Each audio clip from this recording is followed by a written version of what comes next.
புதன்கிழமை இரண்டாவது செக்ஷன் சூரிய ரத குதிரைகளின் வர்ணனை 44 முதல் 49வது ஸ்லோகங்கள் வரை.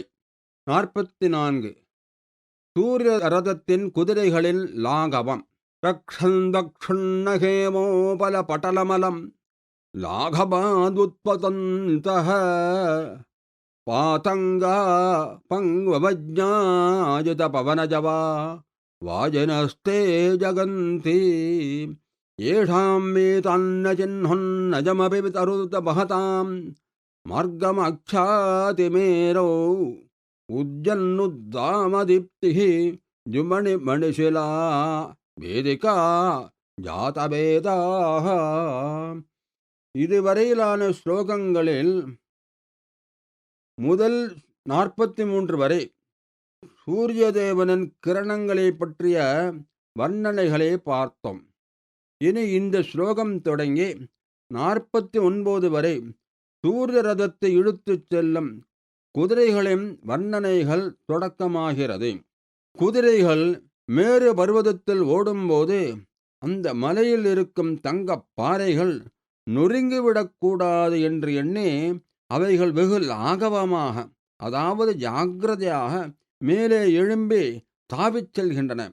அவைகள் வாயுதேவனை கூட மிஞ்சிய வேகத்தில் தாவிச் சென்றுகின்றன. அப்பொழுது அவைகள் கால்கள் இல்லாத வாயுதேவனையும் அதே சமயம் கால்கள் இல்லாத சாரதியான அருணதேவனையும் இளக்காரமாக கருதுகின்றன. ஆகாய வீதியில் அவைகள் ஓடிச் செல்ல வேண்டியிருக்கிறது. அங்கே பாதைகளை வழிகாட்டும் சாதனங்கள் எவையும் இல்லை.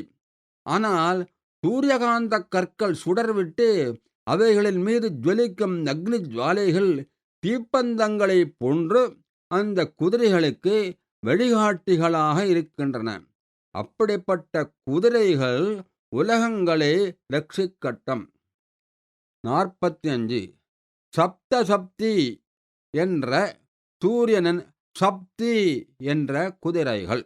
பிருஷ்டா பிருஷ்டேஷு பாதைः அதி நிகட்டதயா தத்ததாஹாதிரேகைः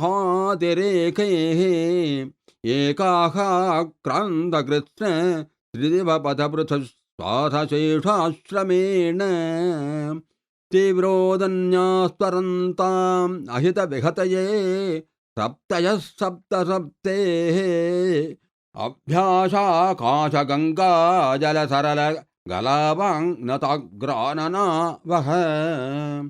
சூரிய கரணங்கள் வெகு அருகிலேயே இருப்பதால் குதிரைகளின் பின்பாகங்கள் மிகுதியான சூட்டினால் வெப்பம் தாங்க முடியாமல் வருந்துகின்றன.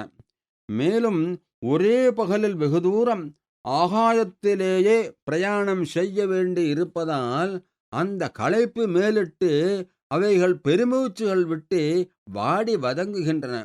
அப்பொழுது தாங்க முடியாத தாகமும் ஏற்படுகிறது. ஆனால் பாதையின் அருகாமையில் ஆகாசகங்கை தென்படுகிறது. அதன் நீரை பருக மிகுந்த ஆவல் கொண்டு தங்கள் வாய்களை அகலத் திறந்து கொண்டு அங்கே விரைகின்றன. சப்தசப்தி என்ற பெயருடைய சூரியனின் குதிரைகள் சப்தி என்ற பெயர்கள் கொண்டவைகள் உங்களுக்கு ஏற்படும் தீமைகளை களைவதில் விரைந்து ஈடுபடட்டும். 46 தேர்க்குதிரைகள் ஓடும் வேகத்தின் மாறுபாடுகள்.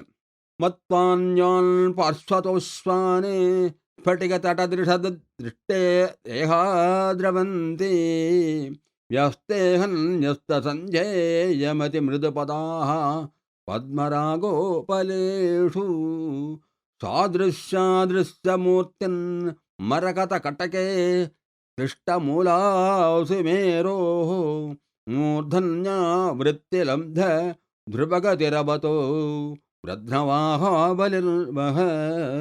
குதிரைகள் மேருமலை சிகரங்களின் மீது பிரயாணம் செய்கின்றன. அவைகள் செல்லும் பாதை படிகமணி கற்களாலான தளவரிசைகள். அப்பொழுது குதிரைகளின் பிரதிபிம்பம் காணப்படுகிறது. அதைக் கண்டு பக்கத்திலேயே வேறு சில குதிரைகள் போட்டிக்கு வந்துவிட்டன என்று மயங்கி அவைகள் இன்னும் வேகமாக பாய்ந்து செல்கின்றன. மலையில் பத்மராகப் படிமங்கள் இருக்கின்றன.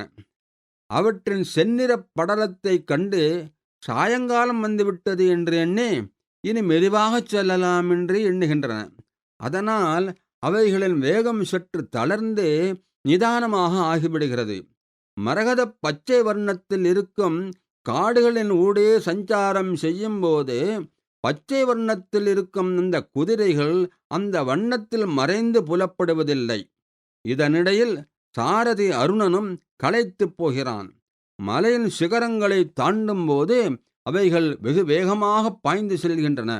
இத்தகைய வர்ணனைக்குரிய பிரத்ரன் என்ற ஒரு பெயர் கொண்ட சூரியதேவனின் தேர்க்குதிரைகளின் அணி உங்களை ரட்சிக்கட்டும். 47. கங்கை யமுனை நதிகளுடன் ஒரு வினோதமான ஒப்பீடு. கேலாலோலம் வஹந்தி விஷதரதமனே தமனஸ்அக்ரஜேனாபகிருஷ்டா ஸ்வர்வாஹின்யாः சுதூரம் ஜனித ஜபஜயா சந்தனஸ்ய ஸ்யதேன நிர்வ்யாஜம் தாஜமானாம் ஹரிதிமினை நிஜே ஸ்பீதபேனாஹிதஸ்ரீः அஸ்ரேயாம் தஸ்வபங்கிः சபயது யமுனே வாபரா தாபனே மக. தேர்க்குதிரைகள் கருடனின் தமையனான அருணதேவனால் ஓட்டப்படுகின்றன. அப்பொழுது அந்த குதிரைகளின் அணி விளையாட்டைப் போல அனாயாசமாக தாவிச் செல்கின்றன. தேவகங்கை வெகு தூரத்தில் வெகு வேகத்துடன் பிரவாகமாக ஓடினாலும் அதன் வேகத்தையும் மிஞ்சிவிடுகிறது தேரின் வேகம். குதிரைகளின் வண்ணம் இயல்பான பச்சை நிறத்தில் இருக்கிறது. ஓடும்போது குதிரைகள் வாயிலிருந்து நீரை சுரந்து நுரைகளை கக்குகின்றன. அப்பொழுது இக்காட்சியை ஒட்டுமொத்தமாக பார்க்கும்போது பச்சை வண்ணம் கொண்ட யமுனை நதிதான் நுரைகள் பொங்க பொங்க வேகமாக ஓடிக்கொண்டு இருக்கிறதோ என்ற தோற்றம் ஏற்படுகிறது. இப்படிப்பட்ட வர்ணலேலுக்குரிய சூரியதேவனின் தேர் குதிரைகளின் அணி உங்களுடைய நலமின்மையை அழிக்கட்டும். 48. சூரிய ரதத்தின் தேர்க்குதிரைகளின் கனைப்புகளும் பாபங்களை போக்கிடட்டும். மார்கோபந்தே சுமேரோ நுவதி கிருதனதௌ நாகதாம்னாம் நிகாயே வீக்ஷம் व्रीडानतानां प्रतिकुहरमुखं किन्नरीणां मुखानि सूतेषु यत्कीषज्जडगतिवहतां कन्धरार्धैर्बलद्भिः वाहानां यस्तताद्वः तममसमहरेः ஈஷிதம் கல்படானே. சூரியனின் ரதம் சுமேரு பர்வதத்தின் வழியே செல்லும்போது தேவர்களின் குழாம் சூரியதேவனுக்கு வணங்கி நிற்கிறார்கள். பர்வதத்தின் குகைகளில் கிண்ணறர்கள் வாசம் செய்கிறார்கள். அழகான கிண்ணற ஸ்திரீகள் நாணத்துடன் தலை குனிந்து குகைகளின் வாயில்களில் தென்படுகிறார்கள். அவர்களை கண்டுகளிக்கும் ஆவலில் தேர்க்குதிரைகள் சற்று கழுத்தை திருப்பி தயங்கிச் செல்கின்றன. வேகம் குறைந்து போனதால் சாரதி அருணனுக்கு கோபம் ஏற்படுகிறது. அப்பொழுது அந்த குதிரைகள் கனைக்கின்றன. இப்படிப்பட்ட குதிரைகளின் கனைப்புகள் உங்கள் பாபங்களை போக்கிடட்டும். விசேஷ குறிப்பு: கிண்ணறர்கள் குதிரைகளின் சிற்சில அவயவங்களை முகம் கால் இடுப்பு கொண்டிருப்பார்கள் என்று மாகமகாகவி கூறியுள்ளார். ஆகையால் இந்த குதிரைகள் தங்கள் இனத்தைச் சேர்ந்த பெண்டிர்களிடம் ஒரு ஈர்ப்புத்தன்மை கொண்டிருக்கின்றன என்பது துணி. 19.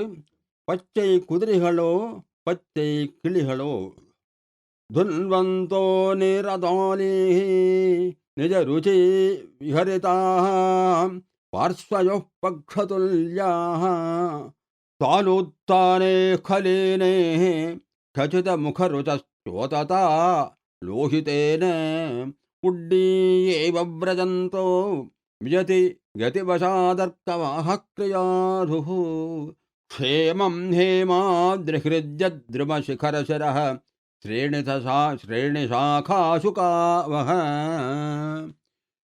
தேரை இழுத்துச் செல்லும் குதிரைகளே, ஒருவித கோணத்தில் பார்க்கும்போது பச்சை கிளிகளை போன்று பல ஒற்றுமைகளை கொண்டிருக்கின்றன. பச்சை கிளிகள் மரங்களின் கிளைகளில் வரிசையாக உட்கார்ந்து ஒரு அழகிய காட்சியை அளிக்கும். கிளிகளைப் போன்ற பச்சை நிறங்கொண்ட குதிரைகள் மேரு பர்வதங்களின் சிகரங்கள் என்ற மரக்கிளைகள் மீதே வரிசையாக காட்சி அளிக்கின்றன. கிளிகள் தங்கள் இறகுகளை படபடத்து பறக்கின்றன. குதிரைகள் ஆகாய வழியில் ஓடும்போது மேகங்களை கிழித்து கொண்டு செல்வதால் அந்த மேகங்களே குதிரைகளின் 2 பக்க சிறகுகளாக இருக்கின்றன. கிளிகளின் மூக்கு, வாய் சிவந்திருக்கும். சாரதி அருணதேவன் குதிரைகளின் வாய்களில் கட்டியிருக்கும் கடிவாளங்களை அடிக்கடி பற்றி எடுப்பதால் அவைகளின் வாய்கள் புண்பட்டு இரத்தம் கசிந்து சிவப்பாகிவிட்டன.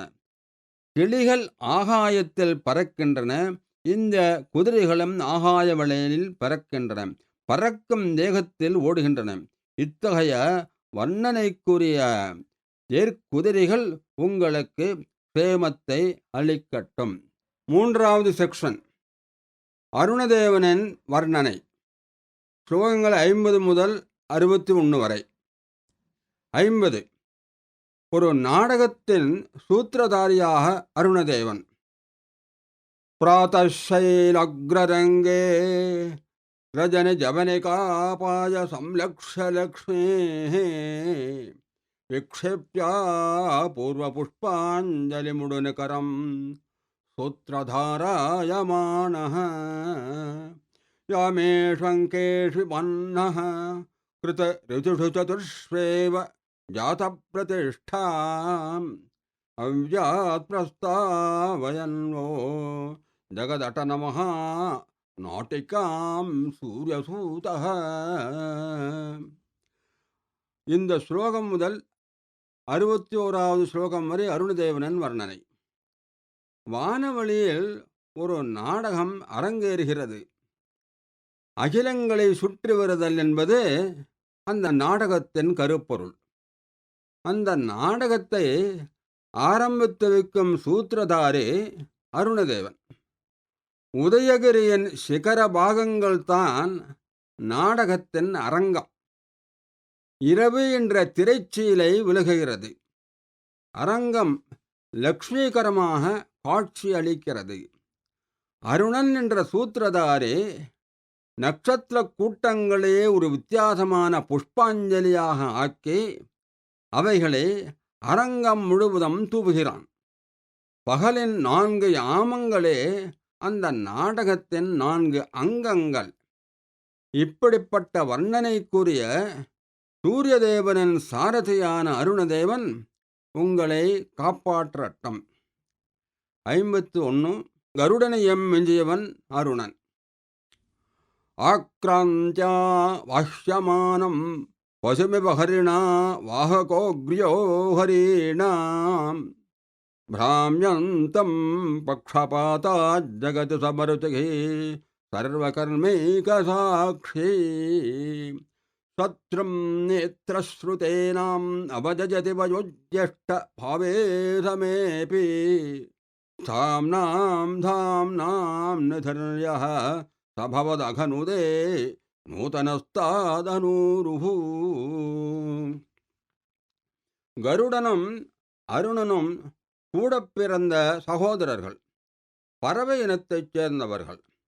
மகாவிஷ்ணு ஹரி கருடனை தனது வாகனமாக குதிரை போன்று ஆக்கிக் கொண்டார். அதேவிதம் அவர் சூரிய பகவானுக்கு அருணனை ஒரு குதிரை போன்ற வாகனமாக தேர் சாரதியாக நிர்பந்தமாக நியமித்தார். கருடன் ஒரு ஹரியைத்தான் தாங்குகிறான், வாகக. ஆனால் அருணன் பல ஹரிகளுக்கு, குதிரைகளுக்கு வாககன் ஓட்டிச் செல்பவன். இதில் இன்னொரு கருத்தம் உள்ளடங்கியிருக்கிறது. கருடன் ஒரு ஹரியின் சேவகன். ஆனால் அருணதேவனோ பல ஹரிகளுக்கு, அதாவது குதிரைகளுக்கு எஜமானன். அவன்தான் உலகில் முதலான தேர் சாரதி. கருடன் பக்ஷபாதம் கொண்டவன். அதாவது இறகுகளை வீழ்த்து வீழ்த்து பறப்பவன் என்று சிலேடை பொருள். ஆனால் அருணன் எல்லோரிடமும் சமமான பரிவு கொண்டவன். அதாவது கருடனைப் போல பக்ஷபாதம் இல்லாதவன். எல்லா உயிரினங்களின் செயல்பாடுகளுக்கும் சாட்சியாக இருப்பவன். இருவரும் உலகத்தை சுற்றுபவர்கள். இப்படி கருடனுக்கும் அருணனுக்கும் சில ஒற்றுமை வேற்றுமைகள் இருந்தாலும் கருடனையும் பல அம்சங்களில் வென்றவன் அருணன்தான். மேலும் அவன் வயதிலும் மூத்தவன். ஸ்திரமாக இருக்கும் சோதிகளுக்கு அவனே இருப்பிடம். தினமும் புத்தம் புதிய பொலிவுடன் இருக்கும் அருணதேவன் கால்கள் தொடைகள் இல்லாதவனாயினும் உங்கள் பாப்பங்களை களைபவனாக இருக்கட்டும். 52. குளிர்காயும் அருணன்.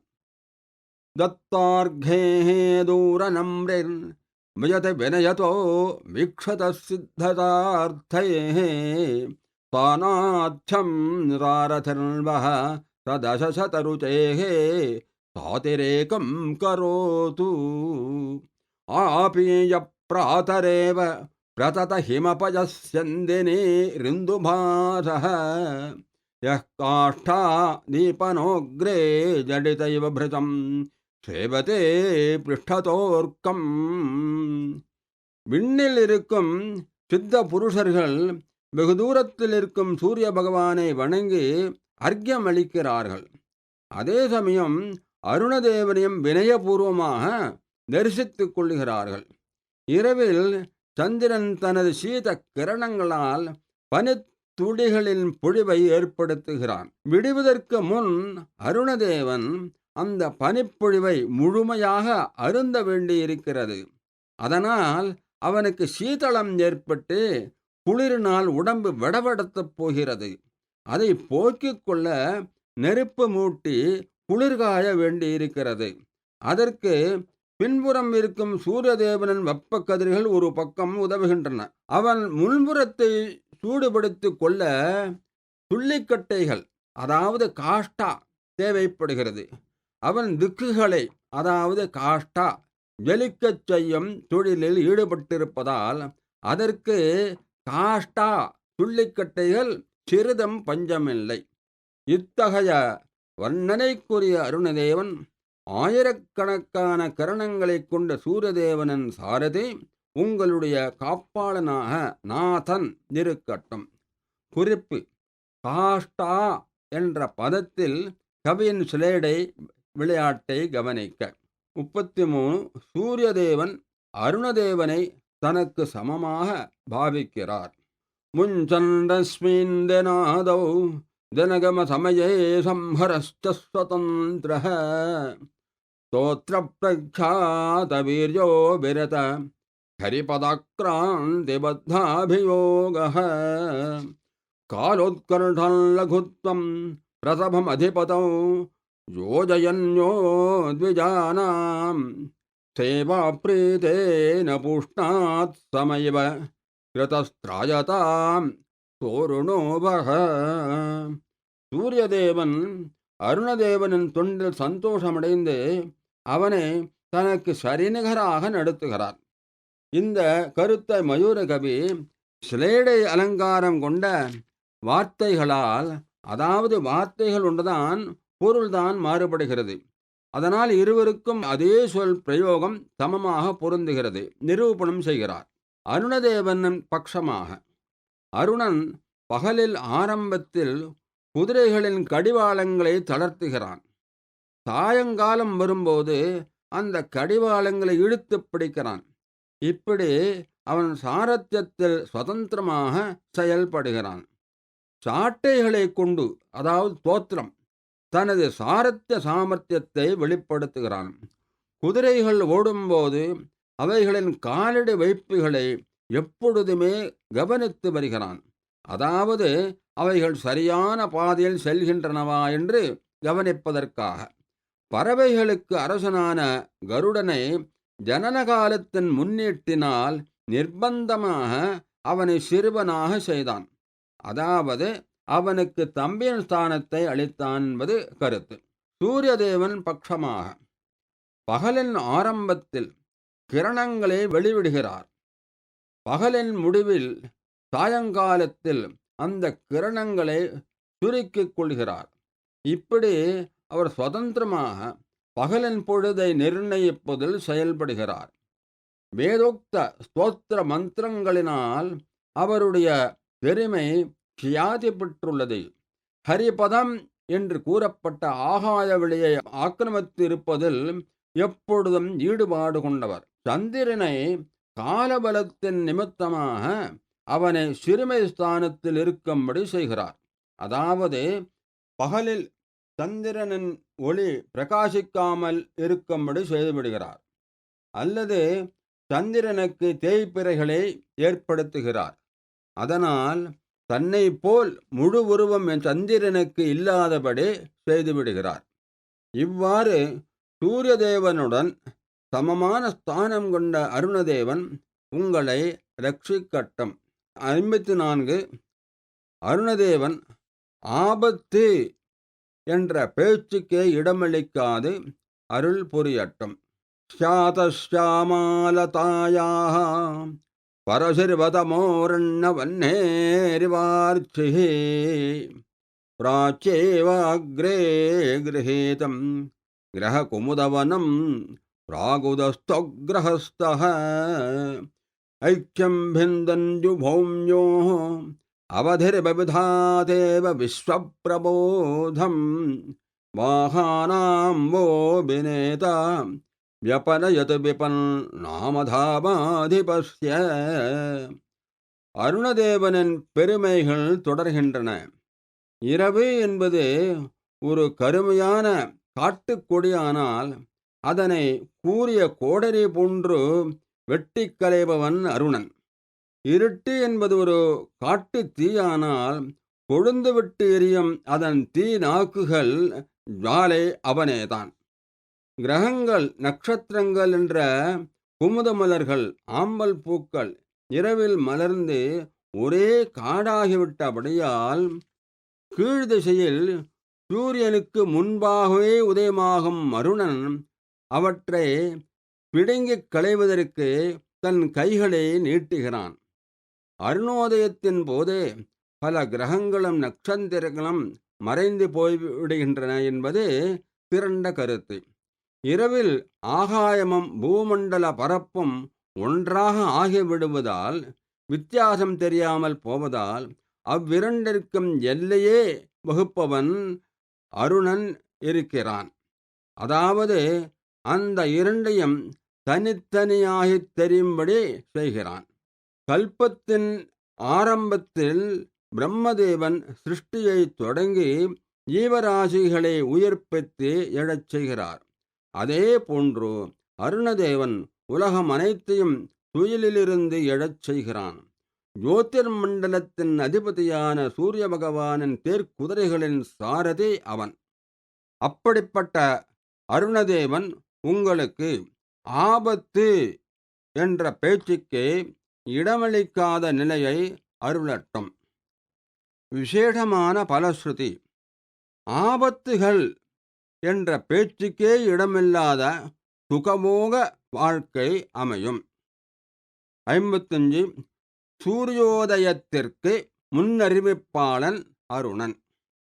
பௌரஸ்யோதயர்த்தோ பவன இவ பதத் பாவகஸ்யேவ தூமஹ விஸ்வஸ்யைவாது சர்க்கஹ பிரணயவ பரம் பாவனோ வேதராசேः சந்தியானந்த்யோத்சவேச்சோரிவ மதனிரிபோः நந்தி நந்தீநிநாதः சௌரஸ்யாக்ரே சுகம்போ விதரது வினதானந்தனஸ்யந்தனஸ்ய. அருணோதயம் என்பது சூரியன் உதயமாகப் போகிறார் என்பதற்கு ஒரு முன்னறிவிப்பு. இதனை விளக்க சில உதாரணங்கள். மாரிகாலம் சீக்கிரம் வரப்போகிறது என்பதற்கு கீழ் திசையிலிருந்து வீசும் வாடைக்காற்று ஒரு அறிகுறி. அரணைக்கட்டைகளை உரசும் போது முதலில் புகை தோன்றும். நெருப்பு அடுத்தபடியாக தோன்றும் என்பதற்கு அது முன்னறிவிப்பு. உலக சிருஷ்டியின் போது முதலில் தோன்றுவது ஆகாசம் என்ற பூதம், அதாவது பஞ்சமகாபூதங்களான பிருத்திவி, அப்பு, தேஜஸ்தி, வாயு, ஆகாசம் என்றவற்றில் முதலில் தோன்றுவது. அதாவது ஆகாசத்தின் தோற்றம் உலக சிருஷ்டிக்கு முன்னறிவிப்பு. வேதங்கள் மொத்தத்திற்கும் தோற்றத்தின் முதல் அறிகுறி பரம பவித்திரமான பிரணவம் என்ற ஓங்காரம். சந்தியா காலத்தில் பரமசிவன் தாண்டவம் தொடங்கும் முன் நந்திதேவர் மங்களவாத்தியத்தை, மிருதங்கத்தை முழக்கி முன்னறிவிப்பு செய்வது வழக்கம். இப்படி மேலே கூறிய வாடைகாற்று, புகை, ஆகாயம், ஓம்காரம், நந்தியின் மங்களவாத்தியம் போன்று அருணதேவன் முன்னே தோன்றி சூரியனின் உதயத்தை முன்னறிவிப்பு பிரகடனம் செய்கிறான். அவன் வினதாதேவியின் அரும் புதல்வன், சூரியனின் ரதத்திற்கு தேரோட்டி. இத்தகைய வர்ணனைக்குரிய அருணதேவன் உங்களுக்கு சௌக்கியத்தை அருளட்டும். 56. மேரு மலையின் மீது ஒரு வினோதமான ரத்னாபரணம். பர்யாப்தம் தப்தஜாமீகர கடகதட்டே சிருஷ்டசிதேதராம்சௌ ஆசீதத்சந்தனாஸ்வானுகிருதிமரகதே பத்மராகாயமாணः யஸ்தோத்கர்ஷாம் விபூஷாம் குருதைவ குலக்ஷ்மாபிருதீஷஸ்ய மேரோः ஏனாம் சன்னாய தூரம் கமயது சகுருः காத்ரவேஜத்விஷோவஹ. குலபர்வதங்களுக்கு தலைவனாக இருப்பது மேரு பர்வதம் என்ற தங்கமலை. உருக்கிவிட்ட தங்கம் போல் ஜொலிக்கின்ற அதன் தாழ்வரை தடங்கள் மீது சூரியனின் கிரணங்கள் மிகுதியாகவே படிந்திருக்கின்றன. அதனால் அந்த தடங்கள் தகதக என்று தங்கத்தின் பிரகாசத்துடன் ஒளிர்கின்றன. அந்த தடங்களின் மீது சூரிய ரதத்தின் குதிரைகளின் பச்சை வண்ணம் பிரதிபலித்து இருக்கின்றன. இந்த பின்னணியில் அருணதேவனின் செம்மை நிறம் பத்மராகரத்னம் போன்று ஒளியை ஏற்படுத்துகிறது. இந்த காட்சிகளை ஒட்டுமொத்தமாக பார்க்கையில் ஒரு தங்கத்தாலான ஆபரணத்தில் பச்சை கற்கள் பதித்து அதன் நடுவில் பத்மராகக் கல்லை நடுநாயகமாக பதித்தது போல் இருக்கிறது. இவைகள் அனைத்தும் சேர்ந்து மேரு பர்வதத்திற்கு ஒரு வினோதமான ஆபரணம் அணிவித்தது போல ஒரு தோற்றம் ஏற்படுகிறது. இப்படிப்பட்ட தோற்றத்திற்கு நடுநாயகஸ்தானத்தில் அருணதேவன் இருக்கிறான். பாம்புகளுக்கு சத்ருவான கருடனுக்கு அவன் அண்ணன். இப்படிப்பட்ட பெருமைகளை கொண்ட அருணதேவன் வெகு சீக்கிரமாகவே உங்களுடைய பாபங்களை விரட்டியடிக்கட்டும். 57. சூரியதேவனன் ஆஸ்தான மண்டபத்தின் காவலாளி.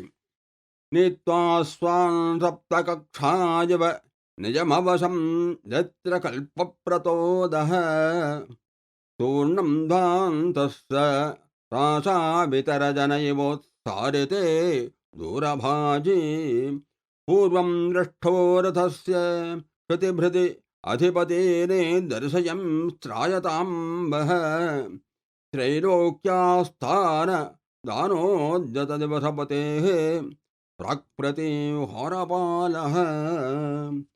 3 புவனங்கள் என்ற ஆஸ்தான மண்டபத்திற்கு திரிலோகாதிபதியான சூரியராஜன் எழுந்தருள விடுகிறார். அதற்கு காரணம் தன்னுடைய பிரதாபம், தேஜஸ், உஷ்ணம், ஒளி ஆகியவற்றை உலகத்தாருக்கு தானம் வழங்கத்தான். அவருடைய ராஜ தர்பாருக்கு செல்ல 7 கட்டு வாயில்களை தாண்ட வேண்டும். ரதத்தின் 7 குதிரைகளே அந்த 7 கட்டு பிராகாரங்கள். அருணனின் வசத்தில் அந்த 7 குதிரைகள் இருப்பதால் ராஜசபை செல்வதற்கான 7 தோரண வாயில்களுக்கும் அருணனே வாயிற்காப்பாளன். குதிரைகளை அடக்கி ஆள்வதற்காக அவன் கையில் இருக்கும் சாட்டையே அவன் வாயிற்காப்பாளன் பதவிக்கான பிரம்பு தண்டம். ராஜசபைக்கு அந்நியர்களை அனுமதிக்க மாட்டார்கள். அதை போல இந்த வாயிற்காப்பாளன் இருட்டு, இரவு, நட்சத்திரங்கள் போன்ற அனுமதிக்க முடியாத அந்நியர்களை வெகு தூரம் விரட்டி விடுகிறான். ராஜசபைக்கு சூரியன் எழுந்து அருளுவதற்கு முன்பாகவே அரசனின் வருகையை முன்னறிவிப்பதற்காக முன்னால் செல்கிறான். அப்பொழுது வழியில் அவன் மேருமலை போன்ற பர்வத சிரேஷ்டர்களை சூரிய தேவனுக்கு அறிமுகம் செய்து செல்கிறான்.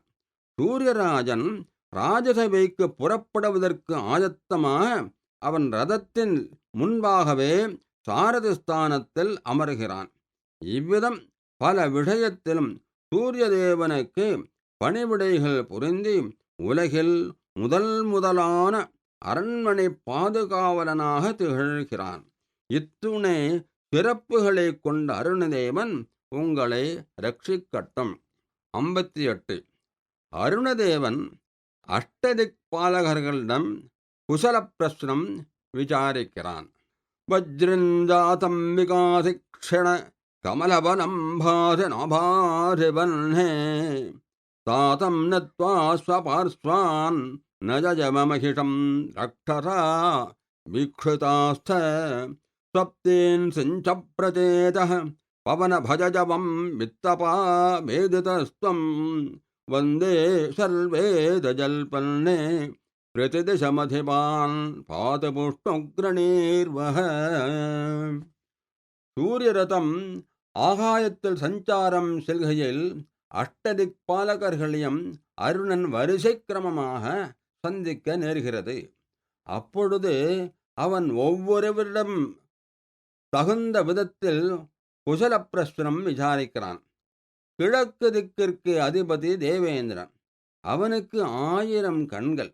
அவனை அருணதேவன் விசாரிக்கும் விதன்: இந்திரனே, சூரிய கிரணங்களினால் உன்னுடைய கண் தாமரைகளின் அணி நன்றாக மலர்ந்து விட்டனவா? அடுத்து தென்கிழக்கு திக்குக்கு அதிபதியான அக்னிதேவனை சந்திக்கிறான். அவனை இப்படி விசாரிக்கிறான்: ஏ அக்னிதேவனே, நீ ஏன் பிரகாசம் குன்றியிருக்கிறாய்?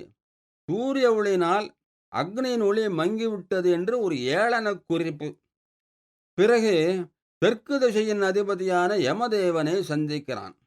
அவனை அருணதேவன் எப்படி விசாரிக்கிறான் தெரியுமா?